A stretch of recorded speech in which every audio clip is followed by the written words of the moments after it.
Olá, sejam bem-vindos a mais um episódio da nossa série Redação do Enem Nota 1000. Na aula de hoje nós iremos dar continuidade os nossos tipos de desenvolvimento. Eu sou a professora Naraline Menezes e hoje nós iremos para a nossa parte 3 dos tipos de argumento dentro do desenvolvimento da redação do Enem. Vamos à nossa aula? Então, nós hoje iremos trabalhar que tipo de argumento, professora? Argumento de provas. Nós traremos ao nosso texto alguns dados que comprovam que a nossa tese ela está correta. Porque, como vocês sabem, nós temos que tentar convencer e persuadir o leitor da nossa redação que o nosso argumento ele está correto, que o nosso ponto de vista é o que é o correto. E como é que eu faço isso? Através de argumentos. E existem vários tipos de argumentos. E o que nós iremos trabalhar no dia de hoje serão os argumentos de provas. Vamos à nossa aula? Nós já estudamos os argumentos de autoridade, argumentos de exemplificação, argumentos de provas. Mas, professora, o que seriam argumentos de provas? Ele também é conhecido como argumentos de evidências ou por comprovação, que seriam aqueles argumentos em que nós podemos trazer dados estatísticos ou algum tipo de pesquisa que comprove que o nosso ponto de vista é o ponto de vista correto. Vamos dar continuidade. Então, vamos primeiramente relembrar o que é dissertar e argumentar. Lembrando que em todas as aulas nós faremos sempre um relembrando das aulas anteriores, para que vocês fixem na mente que o texto dissertativo argumentativo é um texto que defende um ponto de vista. E isso tem que ficar muito claro. Então vamos lá. Dissertar significa falar sobre algo, expor um assunto de maneira abrangente e aprofundada. Existem alguns candidatos que conseguem tangenciar o tema. Professor, o que seria tangenciar um tema? Quando eu pego o assunto e falo de forma superficial, de forma abrangente. É necessário que eu fale de forma abrangente, mas obrigatoriamente que eu aprofunde o meu conhecimento, para que eu consiga comprovar para quem vai ler o meu texto que eu estou tendo um domínio sobre aquele assunto, que eu conheço de fato. E aí eu posso trazer vários tipos de argumentos que comprovem a minha tese. E o que seria argumentar? Argumentar significa apresentar dados, ideias, provas que fundamentem o meu ponto de vista sobre o tema. Então, na hora que eu vou argumentar, que eu vou tentar comprovar que a minha tese é a tese correta, que o meu ponto de vista é o ponto de vista certo, o que acontece? Eu vou trazer dados e eu vou trazer estatísticas, eu trago citações de pessoas que têm influência na sociedade para que eu consiga, através de todos esses dados e todos esses argumentos, eu possa comprovar a minha tese, ok? Então vamos dar continuidade. Argumento de provas, evidências ou por comprovação. Esse tipo de argumento se baseia em uma evidência que pode levar o leitor a admitir e aceitar uma tese. Essa evidência pode ser, por exemplo, formada por dados estatísticos e pesquisas de diversos tipos, desde que a fonte seja explícita. Então, nós temos aqui, hoje, nós iremos trabalhar argumentos de provas. E aí eu trouxe alguns exemplos de redações com dados estatísticos. Por que argumento de provas? Porque alguém foi lá, fez uma pesquisa, registrou, documentou e existem alguns dados estatísticos que podem ser comprovados. Então, é irrefutável. Não é simplesmente um ponto de vista sem uma prova. Existe uma prova que comprove que esse ponto de vista ele está correto. Ok? E aí nós temos a pergunta que não quer calar. O hábito da leitura ajuda na redação do Enem? Com certeza, né, gente? Se eu não tiver conhecimento sobre o assunto, eu vou conseguir escrever um texto? Com certeza não. É preciso que eu saiba pelo menos o essencial para que eu possa desenvolver o meu texto. Sem esse conhecimento prévio, infelizmente, eu posso ter a estrutura, eu posso saber desenvolver o texto, mas eu não vou ter o que escrever. Então, vamos lá ao conceito. O hábito da leitura é fundamental para que a escrita de uma redação nota 1000 seja realmente eficaz. Então, assim, é importante que você leia livros, que você assista filmes, que você leia revistas e que você assista jornais também.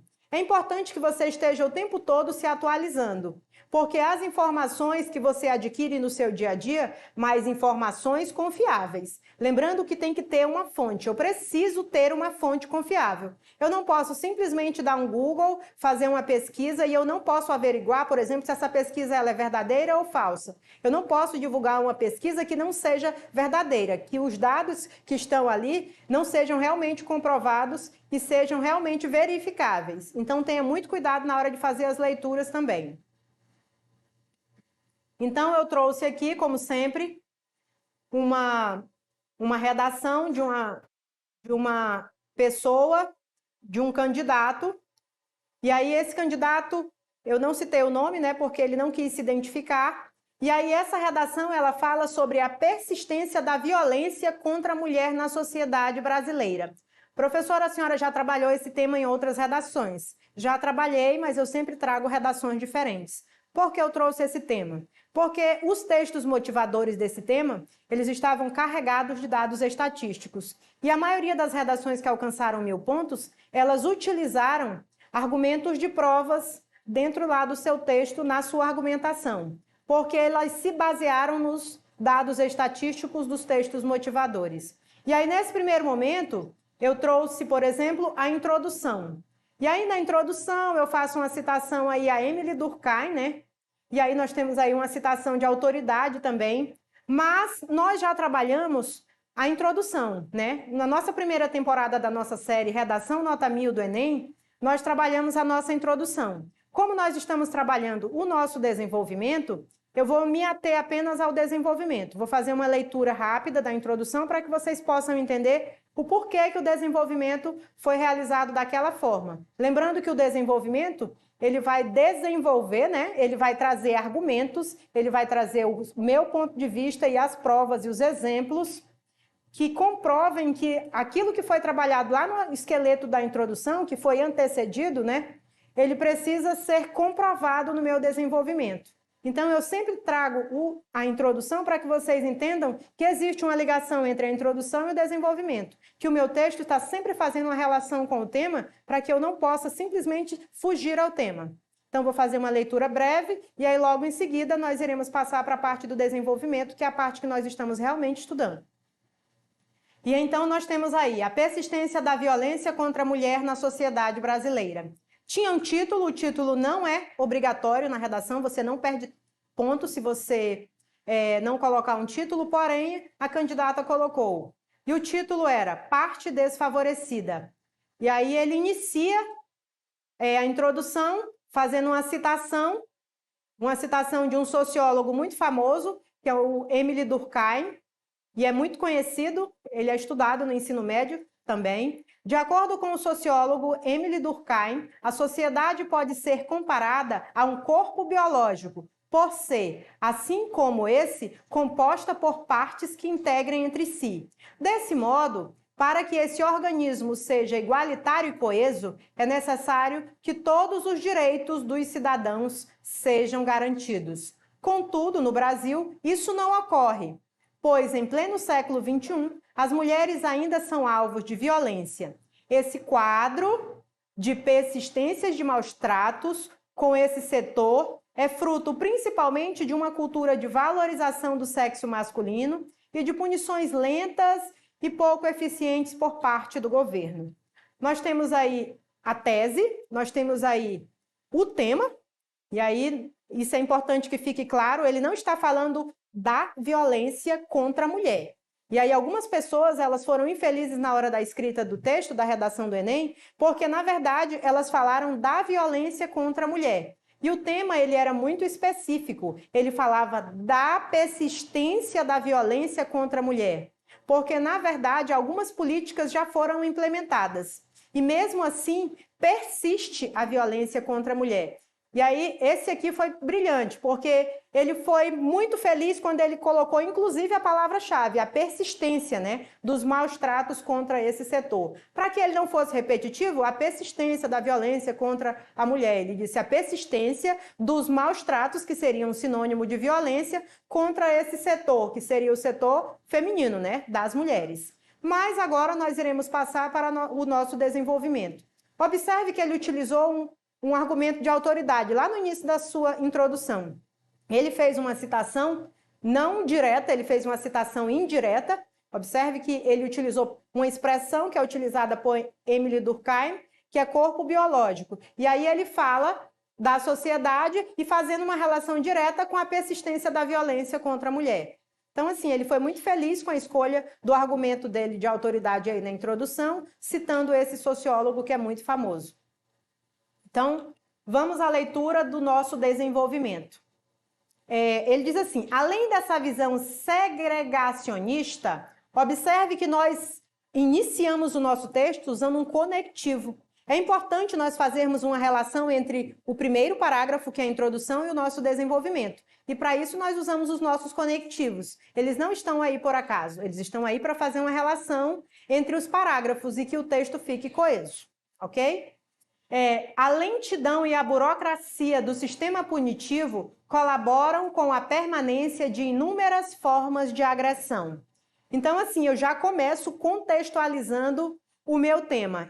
Eu estou dizendo que existe um motivo, existe uma relação entre a lentidão e a burocracia do sistema que faz com que o agressor ele continue mantendo esse tipo de comportamento, ou seja, desenvolvendo essa violência no seio doméstico. Porque se o sistema ele fosse um pouco mais rápido e as medidas que deveriam ser tomadas fossem um pouco mais eficazes, com certeza essa violência já teria diminuído na sociedade contemporânea. Continuando. No país, e o país nós estamos nos referindo especificamente ao Brasil, os processos são demorados e as medidas coercitivas acabam não sendo tomadas no devido momento. Então, eu estou falando do Brasil, então, para que eu não repita a palavra várias vezes, eu citei aí a expressão no país, que é o nosso país, e aí ele diz o sistema coercitivo, ou seja, as medidas que proíbem de fato, que trariam realmente uma mudança na nossa sociedade, elas só são tomadas depois que alguma coisa mais grave acontece. Por isso que não há uma mudança eficaz na nossa sociedade. E aí ele continua. Isso ocorre também com a Lei Maria da Penha, que entre 2006 e 2011 teve apenas 33,4% dos casos julgados. Aí ele diz assim, existe uma medida já criada pelo governo, foi criada uma lei chamada de Lei Maria da Penha, isso quer dizer que o Estado ele já fez uma parte, porém ele não fez essa parte por completo, porque a criação da lei ela não foi tão eficaz ao ponto de diminuir a violência contra a mulher. Então, assim, o Estado ele já interveio, porém não o suficiente.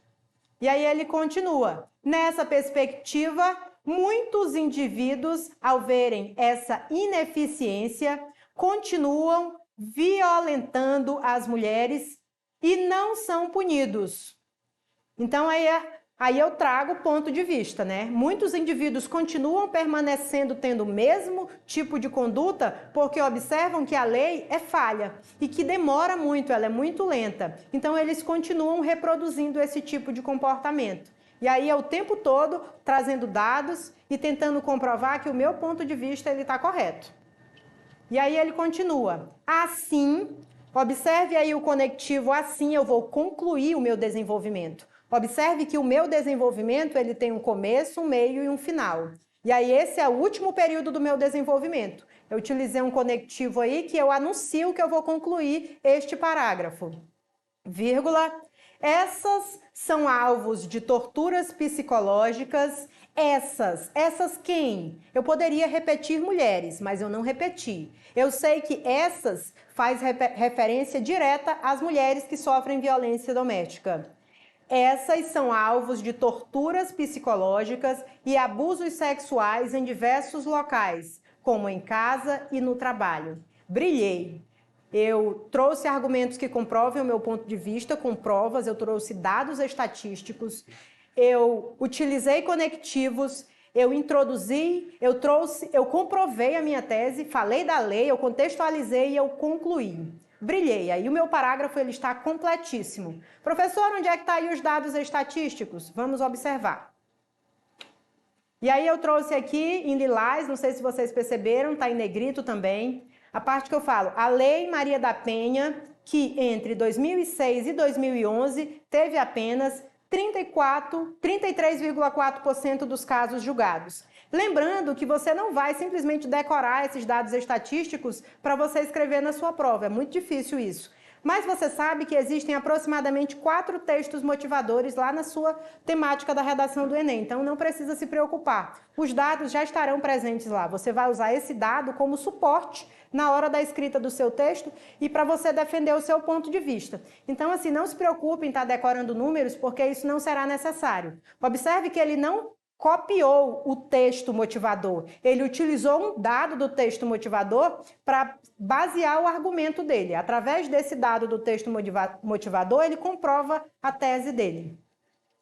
Então, vamos dar continuidade. Argumento por prova, evidência ou por comprovação. É o argumento que traz dados estatísticos desde que a fonte seja explícita. Observe que ele fala aí da Lei Maria da Penha. A Lei Maria da Penha é uma lei conhecida nacionalmente e internacionalmente. E aí, dados estatísticos seria a porcentagem que foi empregada dentro do texto. Observe que isso ficou muito, muito claro. Ele poderia simplesmente ter trazido os dados e não ter falado nada. Porém, ele não teria alcançado os 1000 pontos que ele tanto sonhou. E ele alcançou os 1000 pontos por quê? Porque ele contextualizou. Ele trouxe os dados estatísticos, mas ele também trouxe a tese e o argumento dizendo que, apesar da lei ter sido criada, ela não foi 100% eficaz, porque não houve uma melhora nem uma diminuição dos casos de violência contra a mulher, justamente porque o Estado é muito lento na hora da punição. Por isso que a lei não é tão eficaz. Vamos dar continuidade? Lembrando sempre que a estrutura do nosso desenvolvimento é sempre aquela afirmação, que é aquele tópico frasal do início. Eu trago sempre explicações e exemplos para comprovar e eu concluo o meu desenvolvimento. Trouxe outra. Lembrando que eu trouxe essa temática porque é uma temática que ela é muito carregada de dados estatísticos para que vocês observem melhor. E aí, nesse caso aqui, eu não vou ler a introdução porque o nosso tempo ele já está um pouco curto e eu vou me ater mais ao desenvolvimento para que vocês possam observar, ok?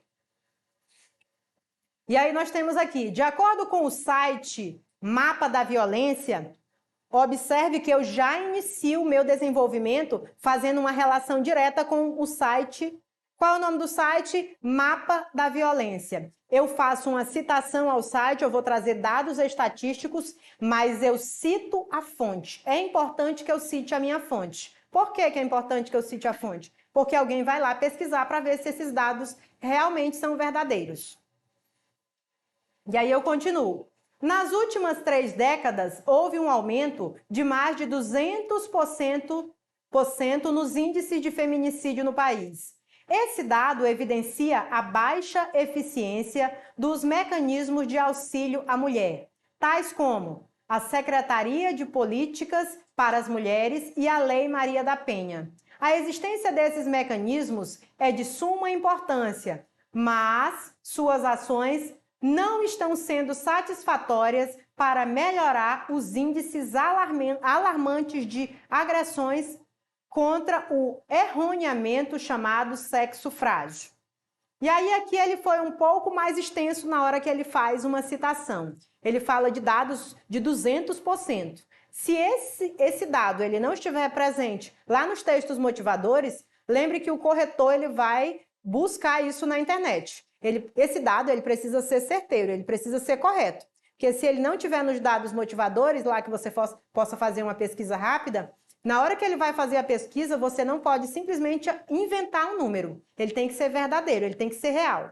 Então, vamos ver aqui, onde é que estaria esse argumento de provas, professor, aqui dentro desse parágrafo, desse desenvolvimento aí, que eu não achei. E aí nós temos aqui no início do parágrafo, né? De acordo com o site Mapa da Violência, eu citei a fonte. Tirei de onde? Lá do Mapa da Violência. Nas últimas 3 décadas, houve um aumento de mais de 200% nos índices de feminicídio no país. Observe que eu fui brilhante. Eu utilizei a fonte e aí logo em seguida eu trouxe o dado. Eu posso utilizar isso no início do meu parágrafo do desenvolvimento ou eu posso utilizar no meio. Fica a seu critério, de acordo com o que você acha que você se sinta melhor para escrever e com o que convém com a temática, né? Então, observe aí que ficou brilhante. Aí no final ele dá uma concluída também, né? A existência desses mecanismos é de suma importância, mas as suas ações não estão sendo satisfatórias para melhorar os índices alarmantes de agressões. E aí ele já adianta um pouquinho a proposta de intervenção. Apesar de serem criados todos esses mecanismos, não houve uma melhora, né? Os índices continuam aumentando. Então nós precisamos de outros recursos, outras coisas que sejam mais eficazes para que a violência contra a mulher ela seja reduzida de fato. E aí nós temos aqui a parte do texto que nós tratamos sobre os dados estatísticos, que comprova que houve realmente argumentos de prova, de comprovação, de evidência, porque nós temos dados estatísticos e pesquisas. A fonte ela foi bem explícita, não sei se vocês observaram aí. E aí hoje nós estudamos argumentos de provas. Na próxima aula nós iremos estudar mais um tipo de argumento. Que tipo, professora? Seria argumento por princípio ou crença pessoal? Meu Deus, professora, por princípio ou crença pessoal, sim, é possível também. E aí, na próxima aula, nós iremos dar continuidade à nossa série, nós iremos para o nosso próximo episódio. Eu espero que vocês tenham gostado da aula de hoje. Quem tiver alguma dúvida, por gentileza, reprise a nossa aula, acesse a nossa plataforma. Treinem todos os dias, pelo menos 2 vezes por semana, tentem fazer redação, peguem temáticas e tentem desenvolver, porque é a prática quem aperfeiçoa. E até a nossa próxima aula com o nosso desenvolvimento, parte número 4. Nós vamos até o número 5, tá? E aí, qualquer dúvida, assistam novamente e até lá!